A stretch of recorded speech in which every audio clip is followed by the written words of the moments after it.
Okay. ये Sardar Singh convent inter college के online videos में आप सभी का स्वागत है। पिछले वीडियो में कक्षा 7 पार्ट 2 में आपने श्वसन की परिभाषा, वायवीय श्वसन और अवायवीय श्वसन के बारे में पढ़ा था। ये कक्षा 7 विज्ञान का पार्ट 2 का वीडियो नंबर 2 है। इसमें आप पढ़ेंगे जंतुओं में श्वसन। जंतुओं में श्वसन एक कोशिकीय जंतु से लेकर के इस संसार के जो बड़े से बड़े जंतु हैं या बड़ा सा बड़ा जंतु नीलहैल है, ये सभी श्वसन करते हैं, है ना।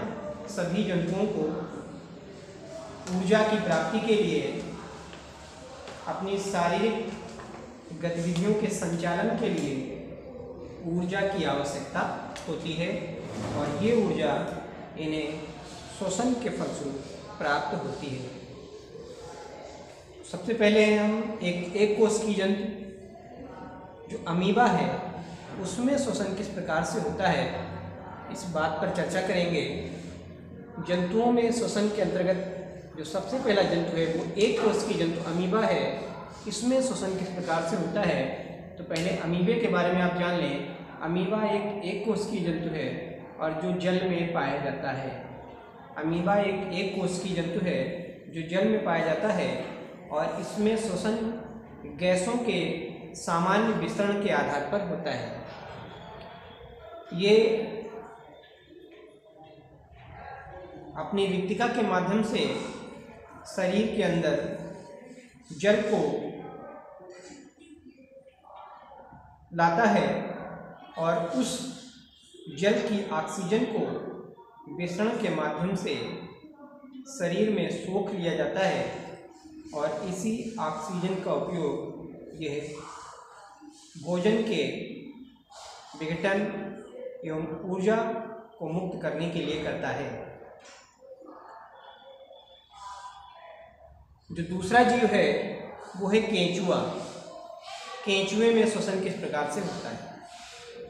केंचुआ है, जोंक है, इस प्रकार के जो जलीय जीव हैं या जो जिनकी त्वचा हमेशा गीली रहती है ना। जलीय जीव न कह करके हम ये कहें कि इनकी त्वचा हमेशा क्या है, गीली रहती है और इस गीली त्वचा के द्वारा ही ये वायुमंडल से ऑक्सीजन को अवशोषित करते हैं और भोजन के विघटन के फलस्वरूप ऊर्जा को मुक्त करते हैं। उस ऊर्जा का उपयोग अपनी शारीरिक क्रियाओं में करते हैं और इस प्रकार से उत्पन्न कार्बन डाइऑक्साइड को अपनी त्वचा के माध्यम से ही वातावरण में मुक्त कर देते हैं। यानी जो केंचुए हैं, जोंक हैं, ऐसे जंतु जिनकी त्वचा हमेशा गीली रहती है, ये अकशेरुकी जंतु अपनी गीली त्वचा के माध्यम से वायुमंडल की ऑक्सीजन को अवशोषित करते हैं और कार्बन डाइऑक्साइड को वातावरण में मुक्त करते हैं। तीसरा समूह है मछलियों में श्वसन। छोटी से बड़ी जितनी भी मछलियां हैं सभी जलीय जीव हैं, जल में जीवन यापन करती हैं और इनमें जो श्वसन होता है वो गिल के माध्यम से होता है। मछलियां क्या करती हैं, वो अपने मुंह को फैला करके पानी में दौड़ लगाती हैं। बहुत सारे छोटे मोटे जीव जंतु और जल उनके मुंह में भर जाता है और जब वो मुंह को बंद करती हैं तो उसमें जो छोटे मोटे जलीय जीव होते हैं उनको अपने भोजन के रूप में ग्रहण कर लेती हैं और जो जल होता है वो अपने दोनों तरफ बने हुए गिल्स छिद्रों के माध्यम से उस जल को बाहर निकाल दिया जाता है। जब ये जल गिल्स के माध्यम से बाहर निकलता है तो वहाँ पर बहुत पतली पतली महीन रक्त नलिकाएं होती हैं और उन रक्त नलिकाओं के द्वारा ही जल में घुली हुई ऑक्सीजन को अवशोषित कर लिया जाता है और उसी ऑक्सीजन का उपयोग ये ऊर्जा को मुक्त करने में करते हैं। ठीक है।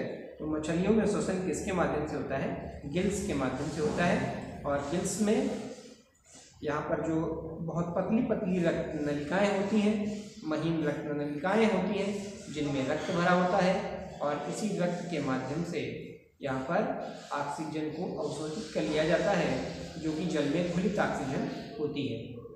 तो मछलियाँ जल में घुलित ऑक्सीजन से सांस लेती हैं। कुछ मछलियाँ श्वास छिद्रों के माध्यम से, नासा छिद्रों के माध्यम से भी श्वसन क्रिया करती हैं, और ये जल की सतह पर आकर के वायुमंडल से ऑक्सीजन को ग्रहण करती हैं। लेकिन अधिकांश मछलियाँ गिल्स के माध्यम से ही श्वसन करती हैं। इसके बाद जो अगला समूह है वो है कीटों का। कीटों में श्वसन किस प्रकार से होता है? तो चूंकि कीटों में रक्त नहीं होता, कीट वर्ग में रक्त नहीं पाया जाता, जब रक्त नहीं होता तो इनमें हीमोग्लोबिन नहीं होता, और जब हीमोग्लोबिन नहीं होता तो रक्त में जो ऑक्सीजन को अवशोषित करने की क्षमता होती है वो हीमोग्लोबिन के कारण होती है। तो कीटों में ऑक्सीजन को अवशोषित करने की क्षमता नहीं होती है ना। तो इनमें पूरे शरीर में, इनके पूरे शरीर में ऑक्सीजन का प्रवाह पतली पतली नलिकाओं के माध्यम से होता है, और इन नलिकाओं के माध्यम से ही इनमें पूरे शरीर में ऑक्सीजन पहुंचती है और वहाँ पर ऊर्जा मुक्त होती है। जैसे कि टिड्डा है, मक्खी है, इनमें सब में श्वासरंध्र होते हैं, और उन्हीं श्वासरंध्रों के माध्यम से जब ऑक्सीजन अंदर पहुँचती है तो वहाँ पर पतली पतली नलिकाएँ होती हैं, और उन नलिकाओं के माध्यम से इन कीट वर्ग के जंतुओं की प्रत्येक कोशिका तक ऑक्सीजन को पहुंचा दिया जाता है। इस प्रकार से ये कीट वर्ग के जंतु श्वसन करते हैं।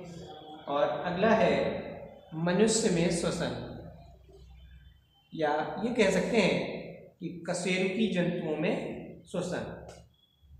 तो इन जंतुओं में फेफड़ों के माध्यम से श्वसन होता है, नाक के माध्यम से ऑक्सीजन को अंदर ग्रहण किया जाता है, और ये ऑक्सीजन जब फेफड़ों में पहुंचती है तो वहाँ पर पतली पतली रक्त नलिकाएँ होती हैं, जिनमें रक्त भरा होता है, और यहाँ पर रक्त में उपस्थित हीमोग्लोबिन के द्वारा ऑक्सीजन को अवशोषित कर लिया जाता है। और ये रक्त जब हमारे शरीर की कोशिकाओं तक पहुँचता है तो रक्त के साथ साथ ये ऑक्सीजन भी कोशिकाओं तक पहुँचती है, और वहाँ पर फिर ऊर्जा मुक्त होती है माइटोकॉन्ड्रिया में, और इस ऊर्जा का उपयोग जीवधारी अपनी दैनिक क्रियाओं में, अपनी शारीरिक क्रियाओं में करते हैं। इस वीडियो में इतना ही। अगले वीडियो में हम मनुष्य में श्वसन के विषय में विस्तृत चर्चा करेंगे, जो इस पाठ का वीडियो नंबर 3 होगा।